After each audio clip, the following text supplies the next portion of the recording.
जय हिंद। दोस्तों, कैसे हैं आप सभी।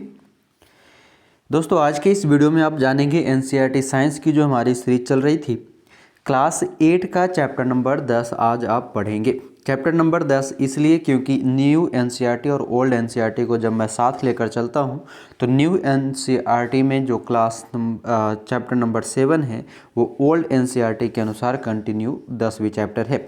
न्यू एनसीईआरटी में कुछ चैप्टर को हटा दिया गया है जबकि ओल्ड एनसीईआरटी में सारी चैप्टर है। मैं आपको ये बता दूं कि क्लास 8 में टोटल न्यू और ओल्ड एनसीईआरटी मिला करके टोटल 18 चैप्टर है। साथ ही साथ ये भी आपको जानकारी दे दूं कि क्लास 6 और क्लास 7 का पूरी एनसीईआरटी साइंस समाप्त हो चुकी है। क्लास 8 का 18 चैप्टर में 10वां चैप्टर आज आप पढ़ोगे। मैंने आपकी सुविधा के लिए क्लास 16 तक की चैप्टर 16 तक की पीडीएफ हाईलाइट कर चुका हूं। बस वो अब रिकॉर्ड करने की ज़रूरत है, वो भी आपको जल्द ही सारी वीडियो मिल जाएंगे। ठीक है, मैंने बीच में 1-2 दिन वीडियो नहीं दिया, सोचा कि पहले रिकॉर्डिंग मतलब पीडीएफ हाईलाइट कर लूँ, आपके नोट्स बना लूँ, उसके बाद फिर मैं आपको एक साथ कंटिन्यू 2-3 वीडियो दे दिया करूँगा। ठीक है, कोई दिक्कत तो नहीं होनी चाहिए आपको। 1-2 दिन अगर एक बीच में एक आध दिन वीडियो नहीं आता है तो आप पिछले क्लास को रिवाइज किया कीजिए ताकि आपका पिछला भी रिवीजन चलता रहे। तो आइए आज हम पढ़ेंगे किशोरावस्था की ओर। बहुत ही बढ़िया चैप्टर है। यहाँ से आपके एग्जाम में अक्सर 1 से 2 सवाल डायरेक्टली पूछे जाते हैं, तो बने रहेंगे। पूरी वीडियो को आप देख कर जाएंगे। वीडियो पसंद आएगा आप चैनल को सब्सक्राइब करेंगे, शेयर करेंगे, लाइक करेंगे। कम से कम प्रत्येक व्यक्ति अपने सभी ग्रुप में 2 लोगों तक जरूर शेयर करें। तो आइए, अब हो गई बात, अब हम करेंगे आपके साथ किशोरावस्था की ओर की कहानी और जानेंगे क्या क्या आपके लिए आज के सवालों में इम्पॉर्टेंट है। तो किशोरावस्था की ओर चलने से पहले मैं जानना चाहूँगा कि पिछले अध्याय में आपने पढ़ा कि जंतु किस प्रकार जनन करते हैं। बिल्कुल, मैंने चैप्टर नंबर 9 के अंतर्गत जंतु के जनन के बारे में बताया था और क्लास 8 में मैंने क्लास 7 में मैंने पादप के जनन के बारे में पढ़ाया था। तो मानव एवं बहुत से अन्य जंतु एक निश्चित आयु तक पहुंचने के बाद ही जनन कर सकते हैं। मानव किसी निश्चित आयु के बाद ही क्यों जनन कर सकते हैं, यही आज का सवाल है। इस अध्याय में आप मानव के शरीर में होने वाले उन परिवर्तनों के विषय में पढ़ेंगे जिनके उपरांत वह जनन हेतु सक्षम हो पाता है। कुछ चीज़ों जो आपको डायरेक्टली याद नहीं रखना है लेकिन थोड़ी बहुत आपको भूमिका बनाने के लिए मैंने हाईलाइट किया है, जो कि आपको एक बेस दे इस चैप्टर को पढ़ने के लिए, समझने के लिए। इसलिए कुछ चीज़ों को मैंने यहाँ पे अंडरलाइन किया। जैसे कि कहता है कि अध्याय 6 में आप मानव जननांगों के विषय में पढ़ चुके हैं। इस अध्याय में हम उन हार्मोन के विषय में चर्चा करेंगे जो शिशु यानी कि बच्चे में होने वाले उन परिवर्तनों में महत्वपूर्ण भूमिका निभाते हैं जिनके कारण बच्चा बड़ा होकर वयस्क हो जाता है। यानी कि अध्याय 6 में हम सभी ने मानव जननांग के यानी कि मानव के अंगों के बारे में पढ़ा था, जिसके अंतर्गत मैंने आपको बताया था टेस्टिज, वृषण, ओवम, ये सभी के बारे में।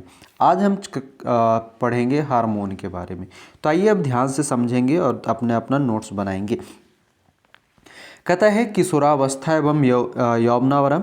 तो आप यहाँ से जानेंगे कि वृद्धि जन्म के समय से ही होने लगती है, यानी कि कोई भी बच्चा जो है वो गर्भ में होते हुए उसके बाद धीरे धीरे जैसे वो जन्म लेता है, जन्म लेने के बाद उसमें एक एक दिन, एक एक घंटा उसके रूप में उसमें वृद्धि होता है। परंतु 10 या 11 वर्ष की आयु के बाद वृद्धि में एकाएक तीव्रता आती है और वृद्धि साफ दिखाई देने लगती है। शरीर में होने वाले परिवर्तन वृद्धि प्रक्रिया का एक भाग है। यह इस बात का संकेत है कि अब आप बच्चे नहीं रहे तथा युवावस्था में कदम रख रहे हैं। ये कब से? तो 10-11 साल के बाद से ये परिवर्तन दिखाई देता है। अब ये है बूझो का सवाल है कि शरीर में होने वाले इस परिवर्तन की अवधि कब तक रहती है। और ये है पहेली, जो कि मैंने हर एक चैप्टर में आपको इस कैरेक्टर के बारे में परिचय दिया है। कहता है जीवन का यह ऐसा अजीब काल है कि इसमें आप न तो बच्चे रहते हैं और न ही बड़े। मैं जिज्ञासी हूँ कि क्या बाल्यकाल एवं युवावस्था के मध्य की इस अवधि का कोई विशेष नाम है। यानी कि बाल्यकाल और युवावस्था के बीच की जो अवधि होती है उसको हम किस नाम से जानते हैं। तो वृद्धि एक प्राकृतिक प्रक्रम है, जीवन काल की वह अवधि जब शरीर में ऐसे परिवर्तन होते हैं जिसके परिणाम स्वरूप जनन परिपक्वता आती है, किशोरावस्था कहलाता है, एडोलेसेंस कहते हैं। तो याद रखना है कि वृद्धि एक प्राकृतिक प्रक्रम है, जीवन काल की वह अवधि जब शरीर में ऐसे परिवर्तन होते हैं जिसके परिणाम स्वरूप जनन परिपक्वता आती है, किशोरावस्था कहलाती है। किशोरावस्था लगभग 11 वर्ष की आयु से आरंभ होकर 18 अथवा 19 वर्ष की आयु तक रहता है। तो ये सवाल पूछा जाता है कि किशोरावस्था काल क्या है, तो आप कह सकते हैं 11 से 19 वर्ष के बीच के काल को हम किशोरावस्था कहते हैं, जिसे आप टीनेज भी आप कह सकते हैं ना। नहीं सकते कुछ जो वल्गर वीडियोज होते हैं उसमें लिखा रहता है नॉट फॉर 18 बिलो 18 या यूज 18 प्लस, ऐसा कुछ करके लिखा रहता है। तो ये वही है कि 11 से 18 साल तक के जो उम्र होता है उसको हम किशोरावस्था के रूप में जानते हैं। कहता है यह अवधि क्योंकि अंग्रेजी के टीन्स 13 से 18 या 19 वर्ष की आयु तक होती है, किशोरों को टीनेजर्स भी कहा जाता है। लड़कियों में यह अवस्था लड़कों की अपेक्षा 1 या 2 वर्ष पूर्व आरंभ हो जाती है। किशोरावस्था की अवधि व्यक्तियों में भिन्न भिन्न होती है। किशोरावस्था के दौरान मनुष्य के शरीर में अनेक परिवर्तन आते हैं। यह परिवर्तन यौवनारंभ का संकेत है। इनमें से सबसे महत्वपूर्ण परिवर्तन लड़के एवं लड़कियों की जनन क्षमता का विकास, किशोर की जनन परिपक्वता के साथ ही यौवनारंभ समाप्त हो जाता है। ध्यान रखना है, यानी कि किशोरावस्था जैसे ही आता है, यानी कि 11 से 19 या 18 साल की आयु आता है, आपका यौवनारंभ यानी कि 11 साल के नीचे वाली जो अवस्था है वो आपका समाप्त हो जाता है। और अब आप आ जाते हैं किशोरावस्था में, यानी कि यौवनारंभ के बाद की जो काल होती है वह किशोरावस्था कहलाता है। अब पहेली और बूझों को एहसास होता है कि लंबाई में एकाएक वृद्धि एवं लड़कों में हल्की दाढ़ी मूंछों का आना किशोरावस्था के लक्षण हैं। वे यौवनारंभ में होने वाले अन्य परिवर्तनों के विषय में जानना चाहता है। तो आपको ध्यान रखना है कि कौन कौन सी, तो लंबाई में एकाएक वृद्धि, लड़कों में हल्की दाढ़ी मूंछों का आना, ये सभी किशोरावस्था के लक्षण माने जाते हैं। अब यौवनारंभ में होने वाले परिवर्तन, इनमें से कौन कौन सी परिवर्तन है, तो पहला है लंबाई में वृद्धि। तो यौवनारंभ लंबाई में एकाएक वृद्धि यौवनारंभ के दौरान होने वाला सबसे अधिक दृष्टिगोचर परिवर्तन है, यानी कि वैसा जो कि सामने से हम स्पष्ट रूप से देख सकते हैं। इस समय शरीर की लंबी हड्डियों की अर्थात हाथ एवं पैरों की अस्थियां हड्डियों की लंबाई में वृद्धि होती है और व्यक्ति लंबा हो जाता है। ये यौवनारंभ का पहला परिवर्तन है। ये यहाँ पर आपके लिए कुछ चार्ट दिए गए हैं, आपके काम का नहीं है, बस आप ये याद रख लो कि पूर्ण लंबाई के लिए गणना सेंटीमीटर में कैसे निकालते हैं। तो वर्तमान सेंटीमीटर बटा वर्तमान आयु में पूर्ण लंबाई का परसेंट गुने 100 से हम निकाल सकते हैं। ठीक है, तो ये कहाँ पे है, जैसे यहाँ पे कोई चार्ट देख लो, जैसे कोई लड़का है 8 वर्ष की आयु का, लड़के में कितना प्रतिशत का परिवर्तन देखा गया, 72% का। ठीक है, तो यहाँ से आप देख सकते हो इस तरह से। जैसे एक सवाल भी दिया गया है, इसको आप याद कर लें, सॉल्व कर लें कि एक लड़का जिसकी आयु 9 वर्ष है तथा लंबाई 120 सेंटीमीटर है, वृद्धि काल की समाप्ति पर उसकी अनुमानित लंबाई कितनी होगी। तो कैसे निकाला जा रहा है, आप देखें क्या कह रहा है कि वर्तमान लंबाई बटा वर्तमान आयु में पूर्ण लंबाई का परसेंट गुना 100, तो कितना 120 सेंटीमीटर होगी वर्तमान लंबाई, और दूसरा दिया कि वर्तमान आयु में पूर्ण लंबाई का परसेंट, जो कि हमें ये चार्ट से देखना होगा। तो ये चार्ट से देखो, ये 9 साल में 75% की वृद्धि होती है। तो यहाँ से हमने क्या निकाला कि 120 बटा 75 और गुना 100 कर दिए। बाकी आप काट छाट करेंगे, 25 तिया 75, 25 चौ 100 और 4 तिया 12, यानी कि 3 चौ 12, यानी कि 4 चौ 16, 160 है ना। 160 यहाँ पर आ रहा है सेंटीमीटर। लेकिन अब हमें कैसे इसका वर्तमान आयु में पूर्ण लंबाई का परिवर्तन दिखाई पड़ेगा, तो आपको ये याद रखना होगा। 8 साल में आपकी बढ़ोतरी 72%, 9 साल में 75%, 10 साल में 78%, यानी कि प्रत्येक 3-3 साल पे वृद्धि 3-3%, प्रत्येक साल 3-3% की वृद्धि हो रही है। 11 में 81, 12 में 84, 13 में 88 4% की वृद्धि हो गई, 14 में 4% की 92, 15 में 3% की वृद्धि 95, 16 में 98 और 17 में 99 और 18 साल में आपकी 100% की पूर्ण वृद्धि हो जाती है। 18 साल में आप 100% की पूर्ण वृद्धि रखते हैं तो हम कहेंगे आप एक बार इस चार्ट को ज़रूर और पढ़ लेंगे कि 8 में 72, देखो कैसे याद रखना है, इसको बांट लो, ठीक है, यहाँ तक 8 से 12, 8 से 12 में 72% स्टार्टिंग याद रखो और सब में +3% बढ़ाते जाना है। क्या करना है? +3% बढ़ाते जाना है। 8 72, 9 75, 10 78, 11 81, 12 84, 13 14 जो है 13 और 14 में यानी कि 12 के बाद 13 में 88% हो जा रहा है और 88 4 92 यानी कि 13 और 14 जो होता है इसमें 4% की वृद्धि देखी जाती है। यानी कि 12 साल से 13 साल के में 4% की वृद्धि यानी कि 88% और 13 साल से 14 साल की वृद्धि में 92% की वृद्धि होती है।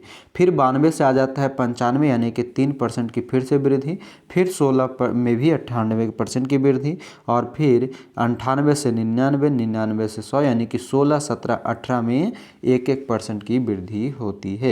यानी कि ओवरऑल 18 वर्ष की उम्र में आपकी विकास 100% हो जाती है। और इस प्रकार अब आप अपनी एक इस तरह के सवाल सॉल्व कर सकते हो। अब आगे आइए, कहता है प्रारंभ में लड़कियां लड़कों की अपेक्षा अधिक तीव्रता से बढ़ती है। ध्यान देना, ये सवाल पूछे हुए। कहता है कि प्रारंभ में लड़कियां लड़कों की अपेक्षा अधिक तीव्रता से बढ़ती है, परंतु 18 वर्ष की आयु तक दोनों अपनी अधिकतम लंबाई प्राप्त कर लेते हैं। अलग अलग व्यक्तियों की लंबाई में वृद्धि की दर भी भिन्न भिन्न होती है। कुछ यौवनारंभ में तीव्र गति से बढ़ते हैं तथा बाद में यह गति धीमी हो जाती है, जबकि कुछ धीरे धीरे वृद्धि करते हैं। तो ये याद रखना है, अचानक वृद्धि नहीं होती है, कुछ में जल्दी होता है, कुछ में देरी से होता है। मैं चिंतित हूँ, यद्यपि मैं लंबी हो गई हूँ, परंतु शरीर की तुलना में मेरा चेहरा छोटा है। ये पहेली का सवाल है, बेचारी सुंदर नहीं हो पाई है इसलिए उसको टेंशन हो रहा। पहेली को चिंता होने की आवश्यकता नहीं है। पहेली को क्यों नहीं आवश्यकता है? तो कहता है कि शरीर के सभी अंग समान दर से वृद्धि नहीं करते। कभी कभी किशोर के हाथ अथवा पैर शरीर के अन्य अंगों की अपेक्षा बड़े दिखाई देते हैं, परंतु शीघ्र ही दूसरे भाग की वृद्धि कर शारीरिक अनुपात को संतुलित कर देते हैं, फलतः शरीर सुडौल हो जाता है। तो ये ध्यान देना है कि हाथ पैर लंबा होने के बाद ऐसा नहीं है कि आप वैसा ही रह जाएंगे, समय के अनुसार आपके चेहरे और भी अंग में परिवर्तन आ जाएगा। आपने ध्यान दिया होगा कि किसी व्यक्ति की लंबाई उसके परिवार में किसी न किसी सदस्य की लगभग समान होती है। इसका कारण यह है कि लंबाई माता पिता से प्राप्त जीन पर निर्भर करता है, परंतु वृद्धि के इन वर्षों में उचित प्रकार का संतुलित आहार आवश्यक है। यह अस्थियां, पेशियां एवं शरीर के अन्य भागों को सही ढंग से वृद्धि करने में पर्याप्त पोषण करने में सहायता करता है। तो याद रखना है, लंबाई जो है माता पिता के जीन पर भी निर्भर करता है, साथ ही साथ संतुलित आहार पर भी निर्भर करता है। दूसरा जो परिवर्तन है यौवनारंभ में वह है शारीरिक आकृति में परिवर्तन। तो क्या आपने ध्यान दिया है कि आपकी कक्षा के छात्रों के कंधे एवं सीना निचली कक्षा के छात्रों की अपेक्षा अधिक चौड़े होते हैं? इसका कारण यह है कि वे यौवनारंभ में प्रवेश कर चुके हैं। जब वृद्धि के कारण कंधे फैलकर चौड़े हो जाते हैं, लड़कियों में कमर का निचला भाग चौड़ा हो जाता है। लड़कियों में कमर का निचला भाग चौड़ा हो जाता है और छात्रों में यानी कि लड़का और लड़कियां दोनों में यौवनारंभ में क्या होता है कि कंधे फैलकर चौड़े हो जाते हैं। वृद्धि के कारण लड़कों की शारीरिक पेशियां लड़कियों की अपेक्षा सुस्पष्ट एवं गठित दिखाई देती है। अतः किशोरावस्था के दौरान लड़कों एवं लड़कियों में होने वाले परिवर्तन अलग अलग होते हैं। ये दोनों याद रखेंगे। तीसरा और मोस्ट इम्पॉर्टेंट जो है वह है स्वर में परिवर्तन। यहाँ से अक्सर सवाल देखे गए हैं। कहता है, क्या आपने ध्यान दिया है कि कभी कभी आपकी कक्षा में के कुछ लड़कों की आवाज़ फटने लगती है? यौवनारंभ में स्वर यंत्र अथवा लैरिंक्स में वृद्धि प्रारंभ होता है। ध्यान देंगे, यौवनारंभ में लड़कों का स्वर यंत्र अथवा लैरिंक्स में वृद्धि का प्रारंभ होता है। लड़के का स्वर यंत्र विकसित होकर अपेक्षाकृत बड़ा हो जाता है। लड़कों में बढ़ता हुआ स्वर यंत्र गले के सामने गले में सामने की ओर सुस्पष्ट उभरे भाग के रूप में दिखाई देता है, जिसे एडम्स एप्पल कंठमणि कहते हैं। ये पूछा जाता है कि एडम्स एप्पल कहाँ पाया जाता है, तो ये गले में पाया जाता है। और लड़कियों में स्वर यंत्र अपेक्षाकृत छोटा होता है, तो ये याद रखेंगे, स्वर यंत्र लड़कों का बड़ा होता है, लड़कियों का छोटा होता है।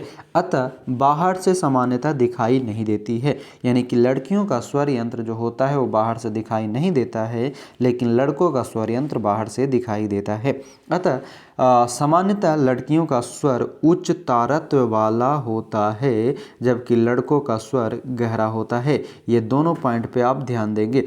लड़कियों का स्वर उच्च तारत्व, ये तारत्व से सवाल पूछा जाता है, फ्रीक्वेंसी जिसको बोलते हैं कि लड़कों और महिलाओं में जो स्वर की परिवर्तन होता है, या महिलाओं का स्वर सुरीली होता है, किसके कारण, तो हाई फ्रीक्वेंसी उच्च तारत्व के कारण होता है। किसके कारण होता है, उच्च तारत्व के कारण होता है। ठीक है। किशोर लड़कों में कभी कभी स्वर यंत्र की पेशियों में अनियंत्रित वृद्धि हो जाती है और आवाज़ फटने या भराने लगते हैं। यह स्थिति कुछ दिनों अथवा कुछ सप्ताह तक बनी रह सकती है, जिसके बाद स्वर सामान्य हो जाता है।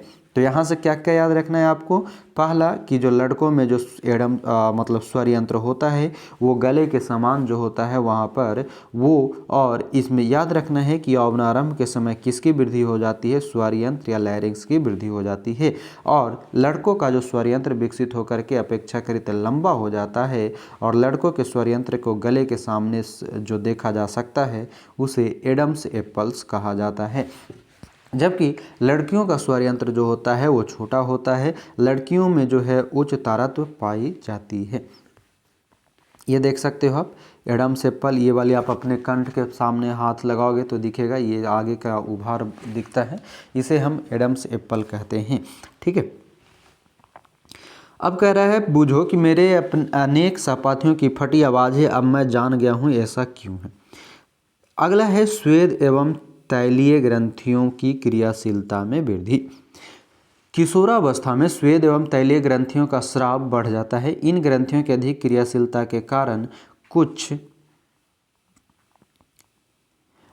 व्यक्तियों के चेहरे पर फुंसियाँ और मुहासे आदि हो जाते हैं। ये सभी किसके वृद्धि के कारण होता है, तो स्वेद और तैलीय ग्रंथि के वृद्धि के कारण। यहाँ पर इस बॉक्स में आपके लिए जानने की चीज़ है वह है कि स्वेद ग्रंथि, तैल ग्रंथि तथा लार ग्रंथि, स्वेद ग्रंथि, लार ग्रंथि और तैल ग्रंथि जैसी कुछ ग्रंथियाँ अपना स्राव बाहियों द्वारा स्रावित करती है। अंतःस्रावी ग्रंथियाँ हार्मोन को सीधे रुधिर प्रवाह में निर्मोचित करती है, इसलिए इन्हें नलिका विहीन ग्रंथियाँ भी कहते हैं। तो ध्यान रखना है, नलिका विहीन ग्रंथि या डक्टलेस ग्रंथियों के स्वरूप में आप एक तो कि स्वेद ग्रंथि, दूसरा तैलीय ग्रंथि, तीसरा लार ग्रंथि, उसके बाद जो आपका एक क्या बोलते हैं, एक और ग्रंथि का नाम देखो मैं भूल रहा हूँ, अग्नाशय वगैरह शायद था, अग्नाशय ही शायद था, याद आया आपको तो बता देना। ठीक है, मैं थोड़ा कन्फ्यूज हो रहा हूँ, है ना। तो ये सभी क्या है, नलिका विहीन ग्रंथि के रूप में जाना जाता है। ये तीन आप याद रखेंगे, स्वेद ग्रंथि, तैल ग्रंथि और लार ग्रंथि, ये सभी क्या है, नलिका विहीन ग्रंथि के रूप में जाना जाता है। इसमें जो हार्मोन का प्रवाह होता है वो रुधिर से होता है, यानी कि ब्लड से ही होता है। पांचवा जो पॉइंट है वह है जनन अंगों का विकास। किशोरावस्था का पांचवा पॉइंट है, पिछले अध्याय में चित्र 6.1 एवं 6.3 में दर्शाए गए मानव जननांगों का पुनरावलोकन कीजिए, जिसमें हम टेस्टिज और ओवरी का चर्चा किया था। कहता है यौवनारंभ में नर जननांग जैसे कि वृषण एवं शिश्न पूर्णतः विकसित हो जाता है। वृषण से शुक्राणुओं का उत्पादन प्रारंभ हो जाता है। लड़कियों में अंडाशय साइज में वृद्धि हो जाती है तथा अंड परिपक्व होने लगते हैं। अंडाशय से अंडाणुओं का निर्मोचन भी प्रारंभ हो जाता है। तो ध्यान रखना है कि नर जननांग में किसका विकास होता है, वृषण और शिश्न का। वृषण से क्या बनता है, शुक्राणु बनता है। लड़कियों में अंडाशय बढ़ जाता है और अंडाशय से अंड परिपक्व होने लगता है और फिर अंडाणु का निर्मोचन अंडाशय से शुरू हो जाता है। उसके आगे है छठा नंबर कि मानसिक, बौद्धिक एवं संवेदनात्मक परिपक्वता प्राप्त होना। इसमें क्या है, तो किशोरावस्था व्यक्ति के सोचने के ढंग में परिवर्तन की अवधि भी है। पहले की अपेक्षा किशोर अधिक स्वतंत्र एवं अपने प्रति अधिक सचेत होता है। उनमें बौद्धिक विकास भी होता है तथा वे सोचने विचारने में काफ़ी समय लेते हैं। वास्तव में किसी व्यक्ति के जीवन में यह वह समय है जब उसके मस्तिष्क की सीखने की क्षमता सर्वाधिक होती है। कभी कभी यद्यपि किशोर शारीरिक एवं मानसिक परिवर्तनों के प्रति अपने आप को ढालने हेतु प्रयास करता हुआ स्वयं को असुरक्षित महसूस करता है, परंतु किशोर होने के नाते आपको समझना चाहिए कि असुरक्षित महसूस करने का कोई कारण नहीं है। ये परिवर्तन प्राकृतिक है जो शारीरिक वृद्धि के कारण उत्पन्न हो रहे हैं। मतलब ये समझाया गया है यहाँ पर। कभी कभी कुछ बच्चे डरने लगते हैं कि मेरा गाल लंबे मुहासे आ गए, मेरे कंठ लंबे हो गए, ऐसा कुछ। ठीक है, तो ये एक नेचुरल स्वरूप है जिसमें आपको इन सभी परिवर्तन को देखना पड़ता है, समझना पड़ता है। तो डरने की ज़रूरत नहीं है, एक समय बाद वो सभी कुछ ठीक हो जाएंगे। अब आगे हम पढ़ेंगे गौण लैंगिक लक्षण। ये बहुत ही इंपॉर्टेंट है, जिस पे आप ध्यान देंगे। कहता है आप अध्याय 6 में पढ़ चुके हैं कि वृषण एवं अंडाशय जनन अंग है। ठीक है, वृषण मेल जनन अंग है और अंडाशय ओवरी जो है फीमेल जनन अंग है। कहता है वे युग्मक अर्थात शुक्राणु एवं अंडाणु उत्पन्न करते हैं। कौन? तो वृषण जो है शुक्राणु उत्पन्न करेगा, अंडाशय जो है अंडाणु उत्पन्न करेगा। युवावस्था में लड़कियों में स्तनों का विकास होने लगता है तथा लड़कों के चेहरे पर बाल आने लगते हैं, अर्थात दाढ़ी मूछ आने लगती है। तो ध्यान रखना है कि लड़कियों में जो स्तन जो होता है, ब्रेस्ट, वो उसका विकास होने लगता है और लड़कों के चेहरे पर बाल उगने लगते हैं, यानी दाढ़ी मूछ आने लगते हैं। ये लक्षण क्योंकि लड़कियों को लड़कों से पहचानने में सहायता करता है, अतः इन्हें हम गौण लैंगिक लक्षण कहते हैं। लड़कों के सीने पर भी बाल आ जाते हैं, लड़कों एवं लड़कियां दोनों में ही बगल एवं जांघ के ऊपरी भाग अथवा प्यूबिक क्षेत्र में भी बाल आ जाता है। ये सभी क्या है? गौण लक्षण होता है। बूझो और पहेली दोनों ही जानना चाहते हैं कि यौवनारंभ में होने वाले इन परिवर्तन का प्रारंभ कौन करता है। कौन करता है? तो क्या थोड़े कोई आदमी करेगा, कौन करता है वो, आइए बहुत इंपॉर्टेंट है, समझेंगे। कहता है कि किशोरावस्था में होने वाले परिवर्तन हार्मोन द्वारा नियंत्रित होते हैं। हार्मोन रासायनिक पदार्थ है, तो ये सभी परिवर्तन जो आपने देखा वो किसके कारण होता है? तो हार्मोन के कारण होता है। और हार्मोन क्या है? तो एक तरह का रासायनिक पदार्थ है। यह अंतःस्रावी ग्रंथियों अथवा अंतःस्रावी तंत्र द्वारा स्रावित किए जाते हैं। यौवनारंभ के साथ ही वृषण पौरुष हार्मोन अथवा टेस्टोस्टेरोन का स्रवण प्रारंभ कर देता है। ये पूछा जाता है कि टेस्टोस्टेरोन किस में पाया जाता है? तो पुरुष में पाया जाता है। और पुरुष में कहाँ पाया जाता है? तो वृषण में पाया जाता है। यह लड़कों की परिवर्तनों का कारक है जिसके बारे में आपने अभी अभी पढ़ा है। उदाहरण के लिए चेहरे पर बाल आना, फिर जांघों के आसपास में बाल आना, छाती पर बाल आना, चेहरे पे मुहासे आना, ये सभी किसके कारण होता है? तो वृषण के हार्मोन यानी कि टेस्टोस्टेरोन के कारण होता है। आगे कहता है कि लड़कियों में यौवनारंभ के साथ ही अंडाशय स्त्री हार्मोन अथवा एस्ट्रोजन उत्पादित करना प्रारंभ कर देता है। तो लड़कियों में एस्ट्रोजन, लड़कों में टेस्टोस्टेरोन। एस्ट्रोजन जिससे स्तन विकसित हो जाती है। दुग्ध स्रावी ग्रंथियां अथवा दुग्ध ग्रंथि स्तन के अंदर विकसित होती है। इन हार्मोन के उत्पादन का नियंत्रण एक अन्य हार्मोन द्वारा किया जाता है जो पीयूष ग्रंथि अथवा पिट्यूटरी ग्रंथि द्वारा स्रावित किया जाता है। तो ध्यान देना है कि एस्ट्रोजन और टेस्टोस्टेरोन, एस्ट्रोजन जो कि लड़कियों के हार्मोन है जबकि टेस्टोस्टेरोन लड़कों का हार्मोन है। इन दोनों हार्मोन का विकास जो है का नियंत्रण कौन करता है? तो पिट्यूटरी ग्रंथि करता है। टेस्टोस्टेरोन और एस्ट्रोजन हार्मोन का नियंत्रण कौन करता है? तो पीयूष ग्रंथि अथवा पिट्यूटरी ग्रंथि कहते हैं। चलिए आपसे सवाल है, पीयूष ग्रंथि को हम और किस अन्य नाम से जानते हैं? एक तो पीयूष अथवा पिट्यूटरी हो गया, एक बहुत ही इंपॉर्टेंट इसका नाम दिया गया है जो सभी हार्मोन को नियंत्रित करता है। तो अब आपको बताना है कि ये पीयूष ग्रंथि का अन्य नाम क्या है।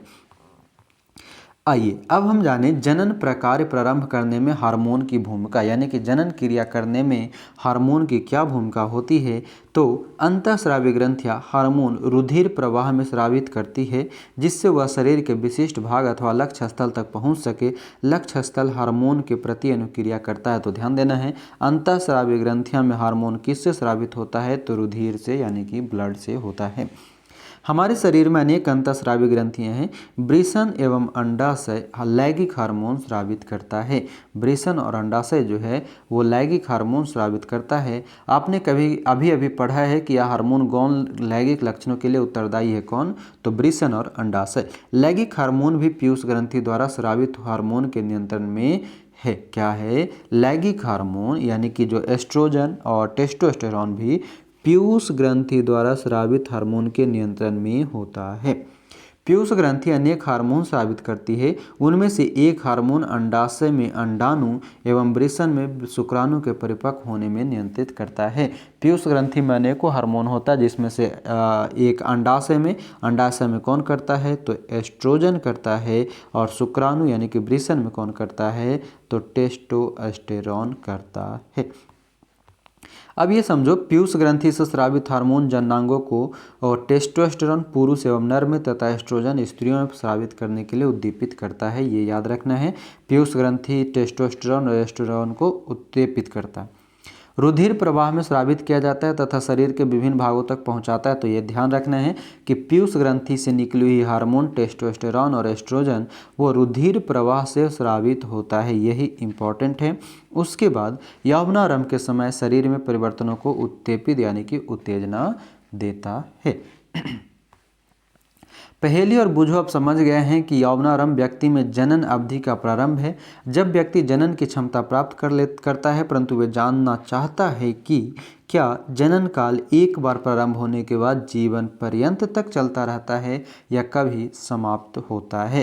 यानी कि जैसे आप यौवनारंभ में आते हैं यानी किशोरावस्था में 11 से 18 साल की उम्र में आप जनन क्रिया करने में सक्षम हो चुके हैं। लेकिन सवाल ये है कि क्या हम जिंदगी भर 18 साल के बाद हम जिंदगी भर मरते दम तक जनन कर सकते हैं? ऐसा कभी होता है क्या? इसके बारे में जानकारी प्राप्त करेंगे। तो अब हम जानेंगे मानव में जनन काल की अवधि। मानव में जनन काल की अवधि क्या है? तो कहता है कि जब किशोरों के वृषण तथा अंडाशय युग्मक को उत्पादित करने लगते हैं तब वे जनन के योग्य हो जाते हैं। युग्मक की परिपक्वता एवं उत्पादन की क्षमता पुरुषों में स्त्रियों की अपेक्षा अधिक अवधि तक रहती है। ध्यान देना है कि युग्मक की परिपक्वता एवं उत्पादन की क्षमता पुरुषों में स्त्रियों की अपेक्षा अधिक अवधि तक रहता है, यानी कि पुरुष जो है अधिक अवधि तक स्त्रियों की अपेक्षा जनन क्रिया कर सकता है।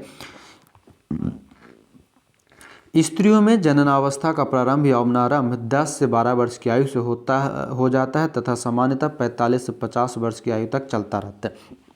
यानी कि महिला जो है वो जनन क्रिया कब से कर सकती है? 10 साल से लेकर 50 साल के आसपास की उम्र में वो जनन क्रिया कर सकती है। यौवनारंभ पर अंडाणु परिपक्व होने लगते हैं। अंडाशयों में एक अंडाणु परिपक्व होता है तथा लगभग 28 से 30 दिनों के अंतराल पर किसी एक अंडाशय द्वारा निर्मोचित होता है। अंडाशय क्या है? अंडाशय में एक अंडाणु जो होता है मैच्योर होता है, जो कि 28 से 30 दिनों के बीच वो क्या हो सकता है? अंडाशय निर्मोचित हो सकता है। इस अवधि में गर्भाशय की दीवार मोटी हो जाती है, जिससे वह अंडाणु के निषेचन के बाद युग्मनज को ग्रहण कर सके, जिसके फलस्वरूप गर्भधारण होता है। तो ध्यान देना है कि जब 28 से 30 दिनों के बीच में जब निर्मोचित होता है अंडाशय, तो गर्भाशय की दीवार मोटी हो जाती है और अंडाणु के निषेचन के बाद युग्मनज बनना शुरू हो जाता है।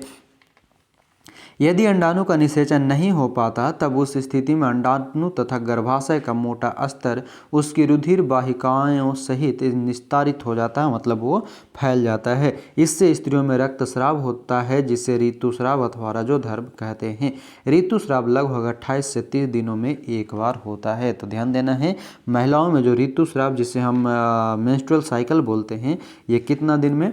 तो 28 से 30 दिनों के बीच में एक बार होता है। पहला ऋतुस्राव यौवनारंभ में होता है, जिसे रजो दर्शन कहते हैं। ये बहुत बार पूछा गया सवाल है कि जब महिलाओं में जो 10 से 12 साल के आसपास में जब पहली बार मेंस्ट्रुअल साइकिल शुरू होता है तो उसे क्या कहा जाता है? रजो दर्शन कहा जाता है। क्या कहा जाता है? रजो दर्शन। लगभग 45 से 50 वर्ष की आयु में ऋतुस्राव होना रुक जाता है। ऋतुस्राव के रुक जाने को रजोनिवृत्ति कहते हैं। तो ये दोनों शब्द याद रखना है। रजो दर्शन यानी कि दर्शन करेंगे। दर्शन पहली बार कब होते हैं महिलाओं को ऋतुस्राव की? तो यौवनारंभ में 10 से 12 साल की उम्र में। लेकिन रजनोवृत्ति मतलब उसकी अब कोई ज़रूरत नहीं है, वह होता है 45 से 50 की उम्र में, ठीक है, जिसे हम इंग्लिश में मोनोपॉज भी बोलते हैं। प्रारंभ में ऋतुस्राव चक्र अनियमित हो सकता है तथा उसके नियमित होने में कुछ समय लग सकता है। पहेली कहती है कि स्त्रियों में जनन काल की अवधि रजो दर्शन से रजो वृद्धि तक होती है, क्या वह सही है? तो हाँ, ये सही है। रजो दर्शन यानी कि पहली मेंस्ट्रुअल साइकिल से आखिरी मेंस्ट्रुअल साइकिल के बीच की अवधि जो होता है, इसी बीच में वो जनन कर सकती हैं। ऋतुस्राव चक्र का नियंत्रण हार्मोन द्वारा होता है, ठीक है। ऋतुस्राव चक्र का नियंत्रण हार्मोन द्वारा होता है।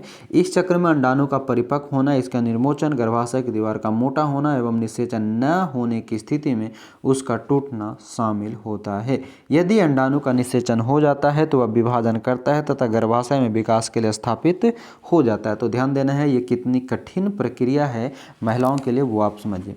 कहता है ऋतु चक्र का नियंत्रण हार्मोन द्वारा होता है। इस चक्र में अंडाणु का परिपक्व होना, ओवा का परिपक्व होना, इसका निर्मोचन होना, गर्भाशय की दीवार का मोटा होना और अगर वो निषेचित न हो पाए 28 से 30 दिनों के बीच में, तो गर्भाशय की दीवार और उसके अंदर बने सभी प्रक्रियाएं फिर से टूटता है और टूटने के बाद वो वही ऋतुस्राव के माध्यम से क्या होता है, वो बाहर हो जाता है। तो उस समय रक्तस्राव बहुत सी मात्रा और पेट दर्द वगैरह बहुत होते हैं।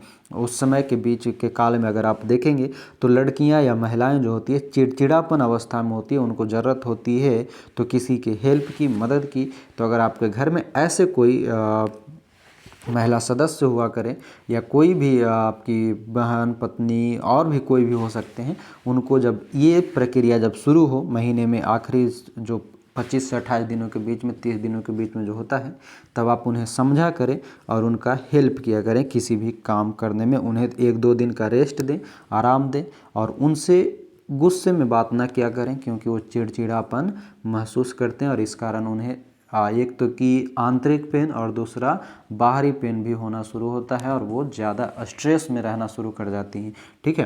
तो जब इस अवस्था में वो आ जाएं तब आपको खुद समझ जाना चाहिए कि हाँ, इनके साथ अभी क्या हो रहा है, क्योंकि महिलाएं नॉर्मली तो बताती नहीं हैं, लेकिन आप इस अवस्था को जब देखें तो आपको समझ आ जाना चाहिए कि इनके साथ क्या प्रॉब्लम हो रहा है और उनको कोऑपरेट करें, ठीक है। आइए आगे चलते हैं। अब आता है संतति का लिंग निर्धारण किस प्रकार होता है। तो कहता है, मैंने अपनी माँ और चाची को बातें करते सुना कि मेरी चचेरी बहन का होने वाला बच्चा लड़का होगा या लड़की। मुझे यह जानने की उत्सुकता है कि इस बात का निर्धारण कैसे होता है कि निषेचित अंडाणु लड़के में अथवा लड़की में विकसित होगा। तो आइए हम जानते। कहता है लड़का अथवा लड़की, निषेचित अंडाणु अथवा युग्मनज में जन्म लेने वाले शिशु के लिंग निर्धारण का संदेश होता है। यह संदेश निषेचित अंडाणु में धागे संरचना अर्थात गुणसूत्रों में निहित होता है। गुणसूत्र प्रत्येक कोशिका के केंद्रक में उपस्थित होता है। ध्यान रखना है, गुणसूत्र प्रत्येक कोशिका के केंद्रक में उपस्थित होता है। सभी मनुष्यों की कोशिकाओं के केंद्रक में 23 जोड़े गुणसूत्र पाए जाते हैं। इनमें से 2 गुणसूत्र, ध्यान देना है, इनमें से 2 गुणसूत्र यानी कि 1 जोड़ी गुणसूत्र लिंग गुणसूत्र होता है, ठीक है। 23 जोड़ी में से 1 जोड़ी गुणसूत्र लिंग गुणसूत्र होता है, जिसे हम X एवं Y के रूप में जानते हैं। स्त्री में 2 X गुणसूत्र होता है। ध्यान देंगे, स्त्री में 2 X गुणसूत्र यानी कि XX होता है, जबकि पुरुष में X तथा एक Y होता है, XY गुणसूत्र होता है। युग्मक, युग्मक के अंतर्गत हम दोनों को शामिल करते हैं, ठीक है। युग्मक यानी कि अंडाणु तथा शुक्राणु में गुणसूत्रों का एक जोड़ा होता है।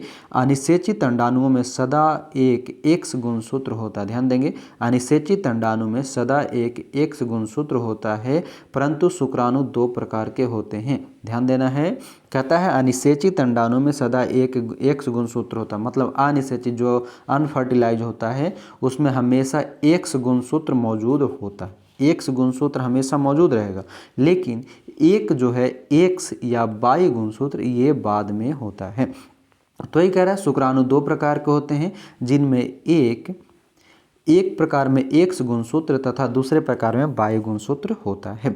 चित्र 7.4 को देखिए, जब X गुणसूत्र वाला शुक्राणु अंडाणु को निषेचित करता है तो युग्मनज में 2 X गुणसूत्र होते हैं तथा वह मादा शिशु में विकसित होगा। यानी कि X तो एक पहले से रहता है, डिपेंड करता है कि अब अगला X मिलेगा या Y मिलेगा। अगर X के साथ X ही मिल गया तो ये बनेगा फीमेल। दूसरा, X के साथ अगर Y क्रोमोसोम मिल गया तो वह बनेगा मेल। ये याद रखेंगे। तो कहता है कि यदि अंडाणु को निषेचित करने वाले शुक्राणु में वायु गुणसूत्र हो तो युग्मनज नर शिशु में विकसित होगा। ये आप देख सकते हो, शुक्राणु है, ये एक्स पहले से मौजूद है, बाहर से अगर बाहर से एक वाई आ रहा है, बाहर से एक एक्स आ रहा है, ठीक है। अगर एक्स और वाई मिले, एक्स वाई मिले तो लड़का, एक्स मिले तो लड़की बनता है।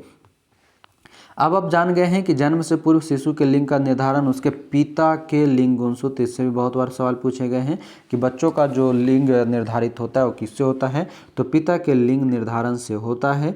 और यह धारणा कि बच्चे के लिए लिंग के लिए उसकी माँ उत्तरदायी है पूर्णतः निराधार है एवं अन्याय संगत है, ठीक है। क्यों? क्योंकि महिलाओं की कोई गलती नहीं होता, महिलाओं में हमेशा से एक्स गुणसूत्र मौजूद होता है। जरूरत होती है तो पुरुषों के एक्स और वाई गुणसूत्र की। जो पुरुषों के एक्स गुणसूत्र अगर महिलाओं के गुणसूत्र से निषेचन करता है तो हमेशा से लड़की पैदा होगा। अगर पुरुषों का वाई गुणसूत्र महिलाओं के एक्स गुणसूत्र से मिलता है तो हमेशा से वह लड़का होगा। क्लियर?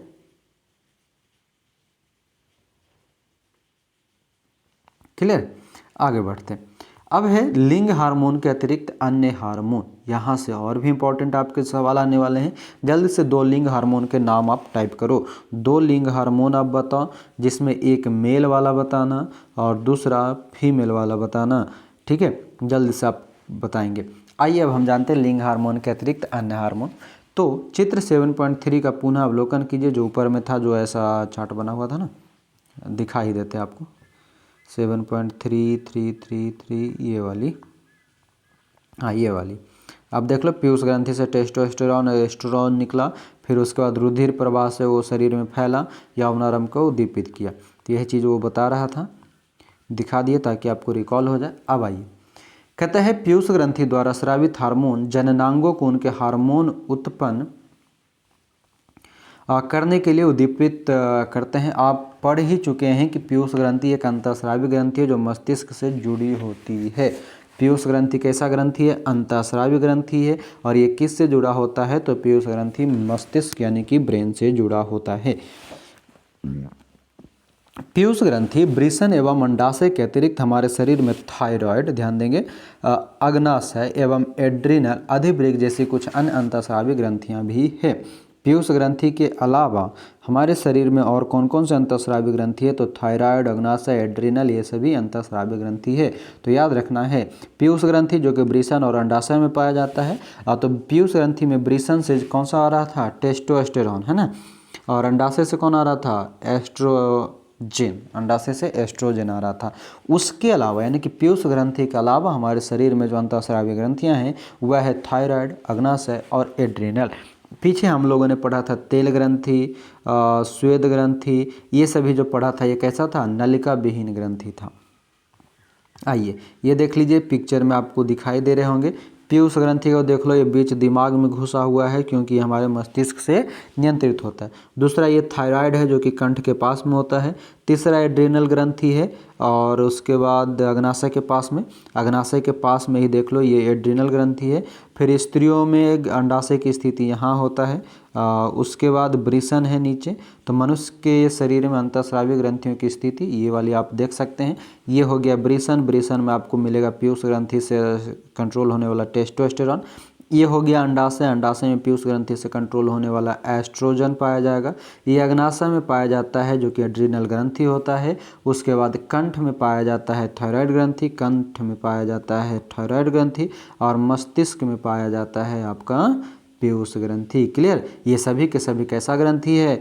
अंतःस्रावित यानी कि अंदर स्रावित होने वाला ग्रंथि है। आइए अब यहाँ देखते हैं ग्वाइटर। एक ग्वाइटर बीमारी है, ऊपर की कहानी डॉक्टर से संबंधित ऐसी ही कहानी है, काका का नाम ये फलाना ढेकाना। कहता है ग्वाइटर नामक व्याधि यानी कि रोग से ग्रस्त हैं जो थायराइड ग्रंथि का रोग है। मतलब इसकी जो चचा है ना, बुआ है ना, वो उनका लड़का मतलब बुआ का भाई जो है वो ग्वाइटर नामक रोग से ग्रसित है जो थायराइड ग्रंथि का रोग है।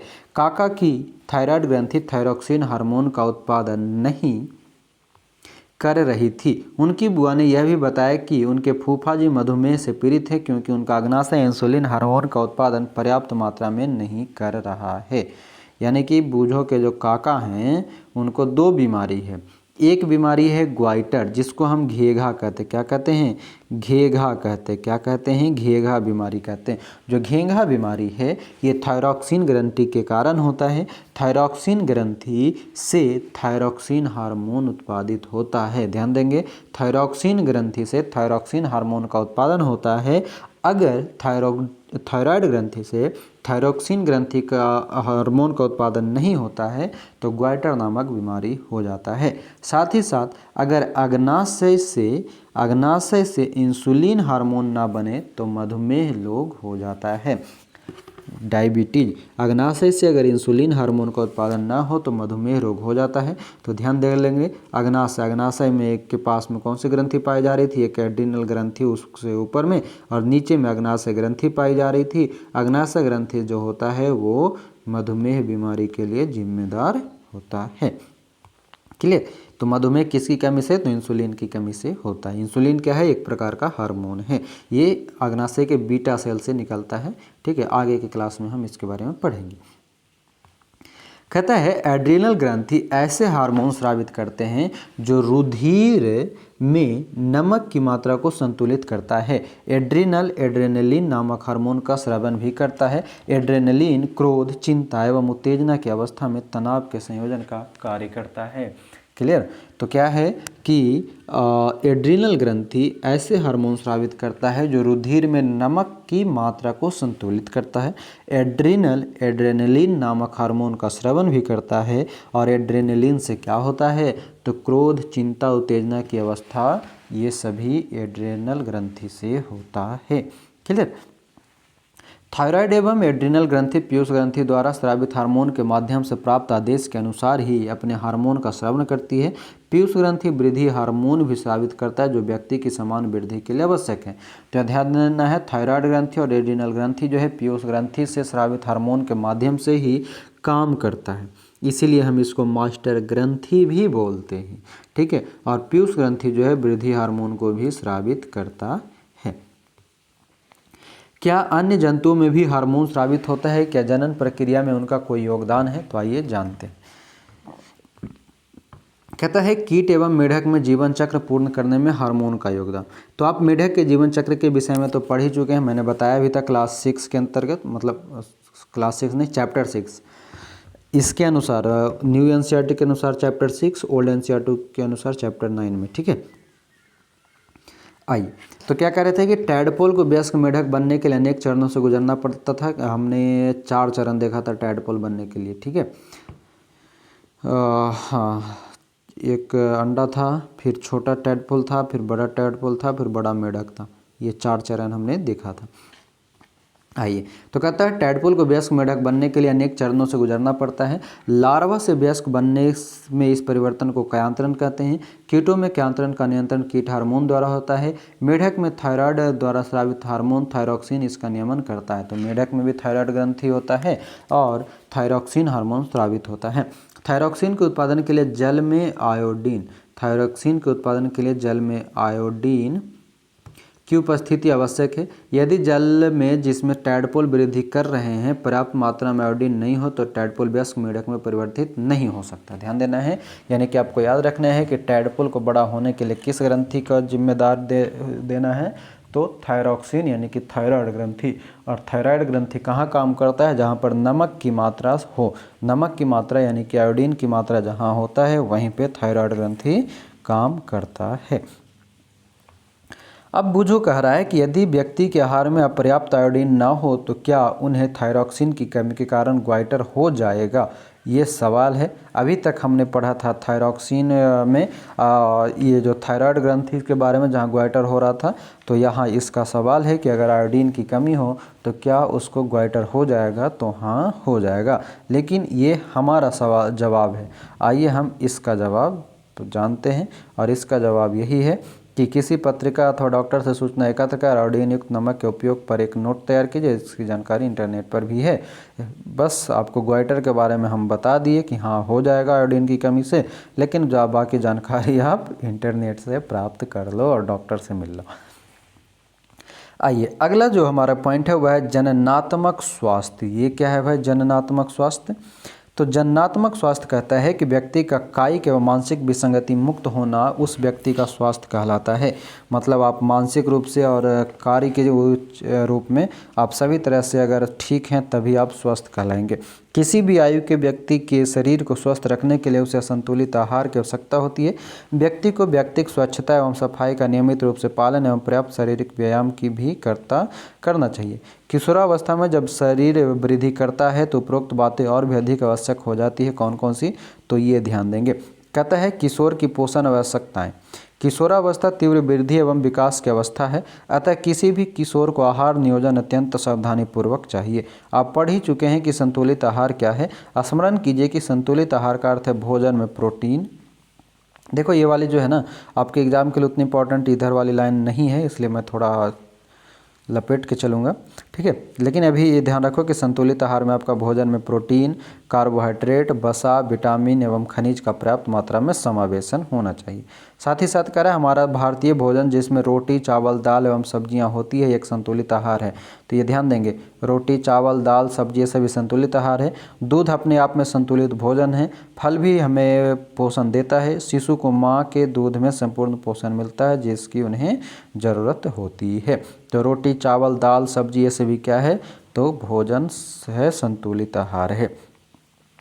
लोह यानी कि लोहा, आयरन तत्व रुधिर का निर्माण करता है तथा लौह प्रचुर खाद्य जैसे कि पत्तीदार सब्जी, गुड़, मांस, संतरा, आंवला इत्यादि किशोर के लिए अच्छे होते हैं। तो आयरन कहाँ कहाँ से मिलेगा? तो पत्तीदार सब्जी यानी कि पालक, गोभी वगैरह से, गुड़, मांस, संतरा, आंवला ये सभी। कहता है आपने दोपहर एवं रात्रि के भोजन के खाद्य पदार्थों की जांच कीजिए, क्या भोजन संतुलित एवं पोषक है। कहता है क्या इसमें ऐसे खाद्यान्न सम्मिलित है जो ऊर्जा प्रदान करते हैं तथा क्या इनमें दूध, मांस, नट एवं दालें भी शामिल है जो वृद्धि हेतु प्रोटीन प्रदान करते हैं। क्या इसमें वसा एवं शक्कर भी शामिल है जो ऊर्जा प्रदान करता है। यानी कि वसा, शक्कर, प्रोटीन ये सभी ऊर्जा देने वाला है और ये किससे? दूध, मांस, नट और दाल से प्राप्त होता है। फल एवं सब्जियों का क्या स्थान है जो सुरक्षित भोजन है। चिप्स तथा पैक किए हुए अथवा डिब्बाबंद खाद्य यद्यपि स्वादिष्ट होते हैं परंतु उन्हें नियमित भोजन के स्थान पर नहीं खाना चाहिए क्योंकि उनमें पोषक मात्रा पर्याप्त नहीं होता है। तो चिप्स, डिब्बा, कुरकुरे वगैरह कम खाइए, ठीक है। अब आइए, ये है आपका डेली का कुछ संतुलित आहार, जैसे मांस है, सब्जी है, दूध है व अंडा है, फल है, नीचे खाद्यान्न है, ये क्या है? चना, मूंग, दाल, ये सभी भोजन के पोषक पदार्थ हैं। अब आता है व्यक्तिगत स्वच्छता। तो व्यक्तिगत स्वच्छता में कुछ नहीं, प्रत्येक व्यक्ति को प्रतिदिन नहाना चाहिए, बाकी सब काम करना चाहिए, ठीक है। और यहाँ पर एक थोड़ा सा जानकारी के लिए हम हाईलाइट किया था और ऐसे कुछ विशेष नहीं है, ठीक है। ये लड़कियों के लिए है कि लड़कियों को ऋतुस्राव के समय सफाई का विशेष ध्यान रखना चाहिए। उन्हें अपने ऋतुस्राव चक्र का ध्यान रखते हुए ऋतुस्राव के लिए तैयार रहना चाहिए। हमेशा साफ सैनिटरी नैपकिन, ये ध्यान देंगे, सैनिटरी नैपकिन अथवा घर पर तैयार किया गया कपड़े के पैड का इत्यादि का उपयोग करना चाहिए। आवश्यकता अनुसार हर 4-5 घंटे में नैपकिन अथवा घर पर तैयार किए गए पैड को बदलें। ये उस समय की अवस्था के लिए कह रहा है जब ऋतुस्राव यानी कि मेंस्ट्रुअल साइकिल शुरू हो, प्रत्येक 28 से 30 दिन के बीच में जो शुरू होता है उस समय लड़कियों को ये विशेष ध्यान रखने की ज़रूरत होती है और रखना चाहिए। तो कहता है 4 से 5 घंटे बाद अपना नैपकिन और पैड बदलते रहना चाहिए। फिर शारीरिक व्यायाम कीजिए और क्या कर सकते हैं, ये जो है ना, ये बॉक्स को थोड़ा सा मैं पढ़ना चाहूँगा। ये कुछ है नहीं आपके एग्ज़ाम के लिए, लेकिन कुछ भ्रांतियाँ हैं, असत्यता है, उसको दूर करने के लिए मैं भी इसको पढ़ना चाहूँगा, ठीक है, ताकि आप भी अपने सोच में परिवर्तन ला सके और ख़ास करके लड़कियाँ इस चीज़ से डरे नहीं, वो भी अपने आप को सहज महसूस करें, ठीक है। तो देखिए, हाँ, यहाँ से मैं पढ़ना चाहूँगा। कहता है कि किशोरों के शारीरिक परिवर्तन संबंधी अनुभवों को लेकर अनेक भ्रांतियाँ एवं असत्य अवधारणाएँ हैं। इनमें से कुछ नीचे दिया जा रहा है, ये उसके हम पढ़ते हैं। कहता है कि ऋतुस्राव के समय यदि कोई लड़की किसी लड़के को देखती है तो वह गर्भवती हो जाती है। बताइए, कह रहा है कि ऋतु के समय यदि कोई लड़की किसी लड़के को देखती है तो वह गर्भवती हो जाती है। ऐसा संभव है क्या? बिल्कुल नहीं। सॉरी, ये गलत बात है कि कोई लड़की किसी लड़के को देख लो और वो प्रेग्नेंट हो जाए। संतान के लिंग के लिए उसकी माँ उत्तरदायी है। बिल्कुल नहीं। अब पिता का एक्स और वाई मिलेगा, वही निर्धारित करेगा। तीसरा है कि ऋतुस्राव की अवस्था में लड़की का रसोई का काम करना निषिद्ध है। ऐसा कुछ नहीं है, आप कर सकते हैं। ठीक है, तो ये सभी कुछ मिथ्या था जिसको छोड़ना चाहिए, हटाना चाहिए। अब आता है नशीली दवाओं ड्रग्स का निषेध करें, मतलब आपको नशीली दवाएं वगैरह नहीं लेना है, ये आपके काम की नहीं है। अब आप यहाँ देखो, कहता है आपने एड्स के विषय में तो अवश्य ही सुना होगा, जो HIV नामक खतरनाक विषाणु वायरस द्वारा होता है। चलो आप HIV का पूरा नाम बता देना, ठीक है। HIV का क्या नाम है जो, और एड्स का क्या होता है? Acquired immunodeficiency syndrome. ये एड्स का मैंने बता दिया, आप HIV का बता देना। कहता है यह वायरस एक पीड़ित व्यक्ति से स्वस्थ व्यक्ति में ड्रग के लिए इस्तेमाल की जाने वाली सिरिंज द्वारा भी जा सकता है। वायरस का संक्रमण दूसरे माध्यमों जैसे कि पीड़ित रोगी माँ से दूध द्वारा उनके शिशु में हो सकता है। HIV से पीड़ित व्यक्ति के साथ लैंगिक संपर्क स्थापित करने द्वारा भी इस रोग का संक्रमण हो सकता है, यानी कि उस व्यक्ति के सिरिंज इंजेक्शन लगाने से, बच्चों को दूध पिलाने से और लैंगिक संपर्क सेक्स करने से भी एड्स हो सकता है। अब है किशोर द्वारा गर्भधारण। तो देखिए क्या है ये इसको भी थोड़ा समझिएगा, लड़कियों से संबंधित है। कहता है आप संभवतः जानते हो कि हमारे देश में विवाह की विसंगति कानूनी आयु लड़कियों के लिए 18 वर्ष एवं लड़कों के लिए 21 वर्ष है। इस बार तो शायद 21 वर्ष कर दिया गया है, 21 वर्ष 2023 में एक कानून आया था जिसमें, ठीक है। कहता है इसका कारण है कि टीन आयु यानी कि किशोर जो 18 साल तक की होता है, लड़कियां मां शारीरिक एवं मानसिक रूप से मातृत्व के लिए तैयार नहीं होती। बाल विवाह, कम उम्र में विवाह तथा मातृत्व से मां का एवं संतान दोनों ही स्वास्थ्य संबंधी समस्याएं उत्पन्न हो सकती है। इससे युवा स्त्रियों के लिए व्यवसाय के अवसरों में भी कमी आती है, क्योंकि वह मातृत्व की जिम्मेदारी उठाने के लिए सक्षम नहीं होती है अथवा मानसिक पीड़ा से ग्रस्त होती हैं। तो कम समय में शादी करना है, ये तो एक मिनिमम एज है 18 वर्ष, लेकिन थोड़ा 1-2 साल और ऊपर चढ़ने देना चाहिए। 20 के बाद ही लड़कियों की विवाह करनी चाहिए, ताकि वो एक अपने आप को प्रिपेयर कर सके। और इस प्रकार ये होता है चैप्टर आपका समाप्त। लेकिन बने रहेंगे हम इसमें क्या क्या जाने, कौन से प्रमुख शब्द जाने, साथ ही साथ लास्ट में हम ऑब्जेक्टिव भी करने वाले हैं। तो वीडियो आपको कैसा लग रहा है ये आप हमें बताएंगे, और आप हमें सपोर्ट नहीं करते हैं तो करेंगे और वीडियो को शेयर करेंगे। आइए प्रमुख शब्दों में आज की क्लास में आपने क्या क्या जाना। तो एडम सेप्पल ये क्या था? तो ये हमें कंठ में पाया जा रहा था। किशोरावस्था वो था जो कि 12 से 18 साल के बीच का है। एड्रेनलिन क्या है? तो एड्रेनलिन एड्रिनल ग्रंथि से स्रावित होने वाला हार्मोन है। संतुलित आहार में प्रोटीन, वसा, कार्बोहाइड्रेट होनी चाहिए। अंतःस्रावी ग्रंथि के अंतर्गत पीयूष ग्रंथि, अग्नाशय ग्रंथि, एड्रिनल ग्रंथि, थायराइड ग्रंथि, टेस्टोस्टेरॉन, एंडोस्टेरॉन, ये सभी अंतःस्रावी ग्रंथियाँ। एस्ट्रोजन जो है, एस्ट्रोजन फीमेल में पाया जाता है। हार्मोन है जो कि रासायनिक पदार्थ है। इंसुलिन जो कि अग्नाशय से स्रावित होता है, इंसुलिन से मधुमेह होता है। पीयूष ग्रंथि जिसे हम पिट्यूटरी ग्रंथि कहते हैं, मास्टर ग्रंथि कहते हैं, मस्तिष्क में पाया जाता है। यौवनारंभ के बारे में हमने पढ़ा, जननात्मक स्वास्थ्य के बारे में पढ़ा, गौण लैंगिक लक्षण के बारे में पढ़ा जिसमें छाती, स्तन वगैरह वृद्धि होता है। लिंग गुणसूत्र के बारे में पढ़ा। लिंग गुणसूत्र एक जोड़ी होता है जो कि एक्स और एक वाई के रूप में जाना जाता है। लक्ष्य स्थल हमने पढ़ा टेस्टोस्टेरॉन जो कि मेल पार्ट है। थायरॉक्सिन थायराइड ग्रंथि से संबंधित है। स्वर यंत्र जिससे कि हमारा स्वर मोटा या पतला होता है। महिलाओं के उच्च तारत्व के कारण उसकी ध्वनि पतला होती है। अब हम जानेंगे आपने इस पूरे चैप्टर के अंतर्गत क्या क्या सीखा वो। तो कहता है यौवनारंभ होने पर व्यक्ति जनन के सक्षम हो जाता है। 11 वर्ष की आयु से 19 वर्ष तक की आयु अवधि किशोरावस्था कहलाती है। यौवनारंभ का प्रारंभ होने पर जनन अंगों में वृद्धि होती है तथा शरीर के विभिन्न स्थानों पर बाल आने लगते हैं। लड़कियों में स्तन विकसित हो जाते हैं तथा लड़कों के चेहरे पर दाढ़ी मूछें आ जाती है। किशोरावस्था में स्वर यंत्र की वृद्धि होने के कारण लड़कों की आवाज़ फटने लगती है। किशोरावस्था में लंबाई में वृद्धि होती है। यौवनारंभ एवं जनन अंगों का परिपक्व होना हार्मोन का नियंत्रण होता है। हार्मोन अंतःस्रावी ग्रंथियों द्वारा स्रावित पदार्थ है जो रुधिर में सीधे पहुंचता है, ये ध्यान रखना है। पीयूष ग्रंथि ये बहुत ही इंपॉर्टेंट आने वाला, ध्यान देंगे। पीयूष ग्रंथि हार्मोन स्रावित करते हैं जैसे कि वृद्धि हार्मोन तथा अन्य ग्रंथियां। अन्य ग्रंथि में वृषण, अंडाशय, थायराइड, एड्रिनल को हार्मोन स्रावित करने के लिए उत्तेजित कौन करता है? तो पीयूष ग्रंथि करता है। अग्नाशय इंसुलिन का, थायराइड थायरोक्सिन का तथा एड्रिनल एड्रेनलिन हार्मोन का उत्पादन करता है। अग्नाशय में इंसुलिन के स्रावन से मधुमेह का नियंत्रण होता है। थायराइड ग्रंथि से थायरोक्सिन के नियंत्रण से ग्वाइटर या घेंघा रोग होने का होता है। और एड्रिनल एड्रेनलिन हार्मोन का स्रावित करता है जो क्रोध, डर, भय को कंट्रोल करता है। टेस्टोस्टेरोन नर हार्मोन है जो पीयूष ग्रंथि से नियंत्रित होता है तथा एस्ट्रोजन मादा हार्मोन से यह भी पीयूष ग्रंथि से नियंत्रित होता है। गर्भाशय की दीवार निषेचित अंडाणु यानी कि युग्मनज को ग्रहण के लिए अपने आप को तैयार करते हैं। निषेचन न होने की स्थिति में गर्भाशय की दीवार की आंतरिक सतह निस्तारित होकर शरीर से बाहर रक्त के साथ प्रवाहित हो जाता है। इसे ऋतुस्राव या अथवा रजोधर्म कहते हैं। रजोधर्म में हमने पढ़ा था पहला रजोदर्शन। रजोदर्शन क्या था? तो रजोदर्शन पहला जो होता है रजोवृत्ति वो, और दूसरा हमने पढ़ा था रजोनोवृत्ति जो अंतिम होता है वो। अजन्मे शिशु का लिंग निर्धारण इस बात पर निर्भर करता है कि युग्मनज में XX गुणसूत्र है अथवा XY। अगर XX रहेगा तो क्या बनेगा? फीमेल, और XY रहेगा तो मेल बनेगा। कहता है किशोरावस्था में संतुलित आहार करना तथा व्यक्तिगत स्वच्छता का पालन करना महत्वपूर्ण होता है। तो इस प्रकार ये चैप्टर होता है समाप्त। आप देख सकते हो PDF 2023-24 की है। मैं झूठ नहीं बोलता, कभी नहीं बोलता कभी बोलता हूँ।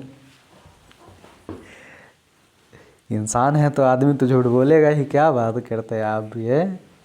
कोई पूरी धरती कोई भी व्यक्ति कह दे मैंने ज़िंदगी में एक बार झूठ नहीं बोला हूँ तो मैं उसको फिर से भगवान के पास भेज दूँगा। बोलेंगे इस सिस्टम में फॉल्ट है, इस आदमी में फॉल्ट है, इसको मंगल ग्रह पे भेजा जाए, है ना। हर एक व्यक्ति अपने जीवन में कई बार अनेकों बार जब ज़रूरत होता है तब बोला जाता है। गौतम बुद्ध ने भी कहा है कि अगर किसी के जान बचाने के लिए अगर एक झूठ बोला जाए तो बोलना सही है, ठीक है। तो जब गौतम बुद्ध जैसे महान व्यक्ति कह सकते हैं झूठ बोला जाए, गांधी जी जैसे महान व्यक्ति झूठ बोल करके लोगों को युद्ध में ढकेल सकते हैं, तो हम तो आपके जैसे आम इंसान हैं ना जी। तो झूठ बोलते रहना चाहिए, कभी कभी, ज़्यादा नहीं। गलत कामों में झूठ नहीं बोलना चाहिए, सही कामों में बोलना चाहिए। आइए अब हम सही विकल्प चुनते हैं। कुछ ऑब्जेक्टिव सवाल है उसको लगाते हैं। तो पहला कहता है कि किशोर को सचेत रहना चाहिए कि वह क्या खा रहे हैं, क्योंकि उचित भोजन से उनके मस्तिष्क का विकास होता है। शरीर में तीव्र गति से होने वाली वृद्धि के लिए उचित आहार की आवश्यकता होती है। किशोर को हर समय भूख लगती रहती है। किशोर में स्वाद कलिकाएं ग्रंथियां भली भांति विकसित होती है। ये दो तो गलत हो गया। उचित भोजन से उनके मस्तिष्क का विकास नहीं, पूरे शरीर का विकास होता है। भूख लगने वाला तो हमको भूख लग गया, ठीक है, सुबह 5 बजे भूख लग गया। दूसरा है ख, मतलब दूसरा सवाल है कि स्त्रियों में जनन आयु यानी कि जनन काल का प्रारंभ उस समय होता है जब उनके ऋतुस्राव प्रारंभ होता है, स्तन विकसित होना प्रारंभ करते हैं, शारीरिक भार में वृद्धि होने लगती है, शरीर की लंबाई बढ़ती है।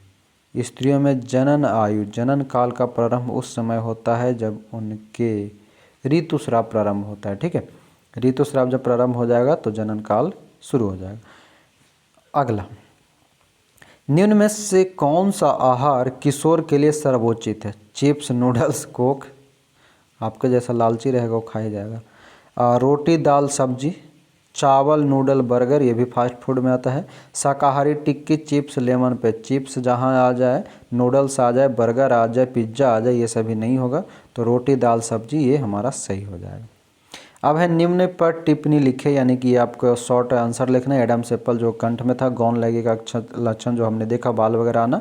गर्भस्थ शिशु में लिंग निर्धारण ये पुरुष से होता है। शब्द पहले शब्द बनाने के लिए संकेत, बाईं से दाईं ओर, नीचे की ओर। अब ये कुछ है आपका जो हमारे काम का नहीं है। यहाँ पर ये ऐसे सवाल है, लेकिन सवाल में एक चीज़ दिया हुआ है कि 2011 की जनगणना के अनुसार हमारे देश में प्रति 1000 पुरुष पर कितनी स्त्री हैं?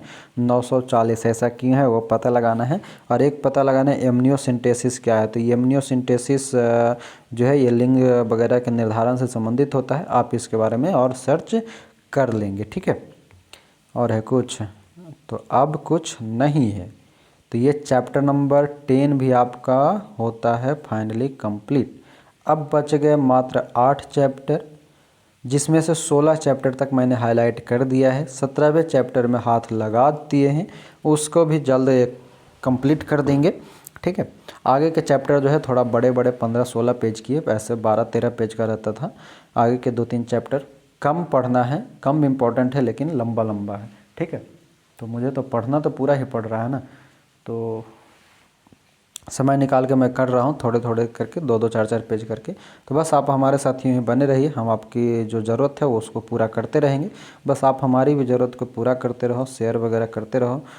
500 या कितना जो है मेरा सब्सक्राइबर, उसके आगे बढ़ ही नहीं रहा, 58-525 कुछ है, उसके आगे आप लोग बढ़ा ही नहीं रहे। इसको आज 50 तक पहुँचाइए, 525 को 550 तक मैं आपको कितना एक वीडियो आज एक्स्ट्रा अपलोड करूँगा, अगर आपने शेयर करके हमें स्क्रीनशॉट भेजा तो। ठीक है, या कमेंट में आप बताएंगे कि सर मैंने इतने लोग को शेयर किया है। चलिए मिलते हैं अगले वीडियो में, अभी के लिए आपका बहुत बहुत धन्यवाद। जय हिंद।